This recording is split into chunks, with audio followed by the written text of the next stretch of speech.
Hi everyone, I'm Mihoko for Hey Singapore. Hi, I'm Hana. Today we're going to talk about how to go to Tokyo University for free. The Japanese government started the project called Global 30 in 2009. What is Global 30? 13 universities across Japan offer fully English-taught bachelor and master courses. The 13 universities are 7 state universities and 6 private universities. The state universities are Tokyo, Kyoto, Osaka, Nagoya, Kyushu, Tohoku, and Tsukuba. The private universities are Doshisha, Keio, Meiji, Ritsumeikan, Sophia, and Waseda University. Tuition fees of the state universities are a lot cheaper than private universities as the Japanese government subsidizes them. And good news is that the same tuition fee applies to foreign students. The tuition fee is around 6,000 Singapore dollars per year for the state universities and about 14,000 Singapore dollars for the private universities. Hana applied for PEAK program of the University of Tokyo in 2017. So she's going to talk about her interview later.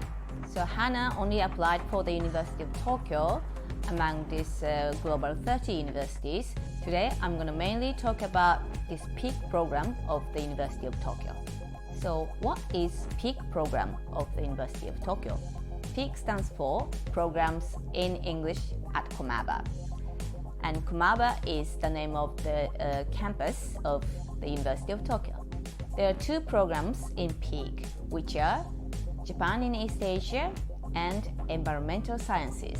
So what is the application process like? Application for 2022 September admission starts from November 22nd and ends on December 22nd in 2021. Application fee is 5,000 yen, which is about 59 Singapore dollars. So after the first screening, there will be an interview in either February or March 2022. Then acceptance will be notified on April 4th, 2022. How much is the tuition fee as of 2021? Admission fee, which is one-time payment, is 282,000 yen, which is around 3,300 Singapore dollars. And annual tuition fee is about 6,300 Singapore dollars. For those who receive an unconditional offer, need to pay a one-time payment of admission fee in May 2022. Those who receive a conditional offer needs to pay an admission fee in August 2022 to secure your slot.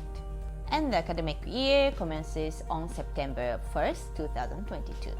Who can apply? Applicants must have at least 4 years in primary school and 5 years in secondary school studying in languages other than Japanese. It doesn't have to be consecutive. For environmental science program, you need at least 2 science subjects out of mathematics, physics, chemistry, or biology. What is the minimum score to apply? If you're doing IB 38 points out of 42 for 6 subjects, plus 2 points from TOK and extended essay. For environmental sciences, you need a specific combination of subjects and scores. If you're doing GCE A-levels or International A-levels, at least 3 grades of A or above. If you're doing Singapore-Cambridge GCE A-levels, the best H2 subjects must be AAB or above. If you're doing NUS High School Diploma, at least 3 major subjects must be taken. The average CAP score should be 4.3 or above. Are there scholarships available? So the University of Tokyo Scholarship offers 126,000 yen per month for 4 years and free admission and tuition fee. Plus, they guarantee 4-year stay at the dorm. It's applicable for up to 10 people in PEAK program. And this is a scholarship Hana was offered. When you receive an acceptance letter, the scholarship is offered at the same time. It's merit-based and you don't need to apply for it. They will choose who to give it to depending on your score and the interview result. Another major scholarship is offered by the Japanese government. The Japanese government scholarship, MEXT, covers admission fee, tuition fee, round-trip economy class airline ticket between your home country and Japan, and living expenses of 120,000 yen per month. This scholarship is offered up to 5 successful applicants. There are other scholarships available. For details, check out the website of PEAK program. Whereas students of PEAK program living, dorms are guaranteed for all PEAK students for the first year. The room is single occupancy with an ensuite bathroom. So next, let's ask Hana what the actual interview was like. How long was the interview? I would say the interview was around 20 to 30 minutes. And how many interviewers altogether? So there are about 5 people in the room itself, and 2 of them were interviewing me through Zoom. What was the first question? So after just brief self-introductions, the first question they asked me was what I ate for breakfast that very morning. So I answered truthfully. I had eggs, ham and bread, and then after I told them what I had for breakfast, they asked me where I thought those ingredients were from or where they were sought from. So I answered truthfully. Because Singapore doesn't have a lot of land for pastures, for example, I said that the ham might be from somewhere like Australia, which has a lot more land for pastures and free-range animals. Then for the eggs, I said it could possibly be from Singapore, maybe the Kampong area where it's locally produced, or maybe neighboring countries like Malaysia where we can import the eggs from. Then for the bread itself, I also answered that it was most likely imported from somewhere abroad, such as Malaysia or Australia. So although the questions itself began pretty simple, asking what you were having for breakfast and where do you think the ingredients were from, they did ask a lot more in-depth questions, trying to allow the interviewee to analyze their answers a bit more.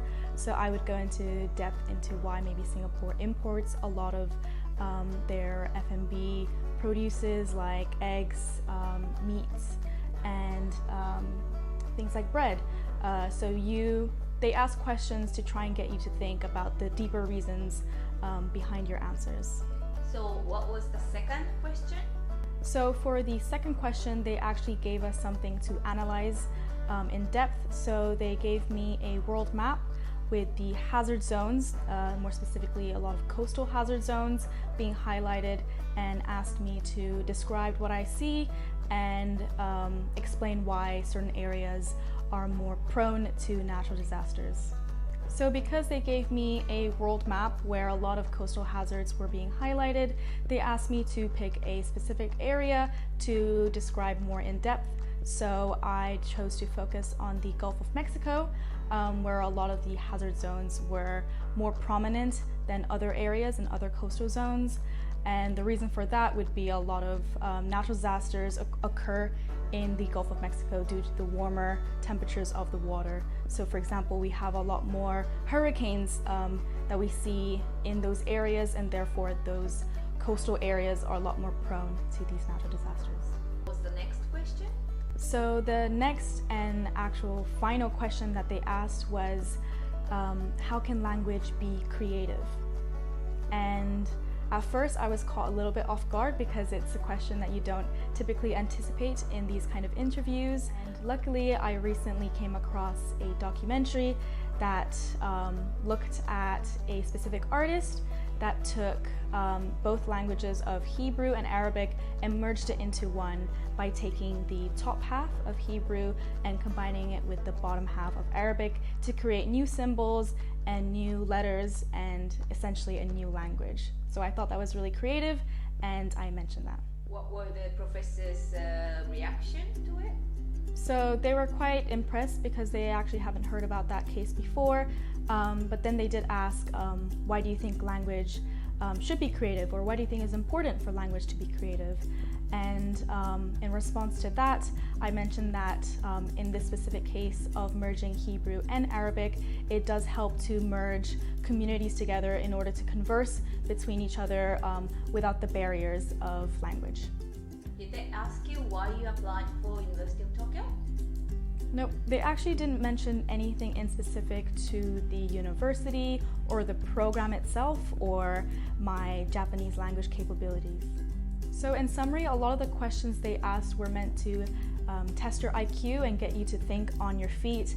So in order to prepare for that, it's actually quite difficult. I would just make sure to listen to the questions carefully and have a really good think before you answer to them truthfully and to the best of your abilities. So although I didn't go to Tokyo for my university degree, I thought the entire interview process was really fruitful, and also the prospect of actually going would be fantastic for someone who is very interested in the program and living in Japan. So if you are dreaming about going to Japan for your university study, PEAK program of the University of Tokyo can be one option. We'll give you more university information later. If you don't want to miss that, please subscribe our channel and see you at the next video. Bye! If you enjoyed this video, do give it a like down below and subscribe to our channel for more videos like this.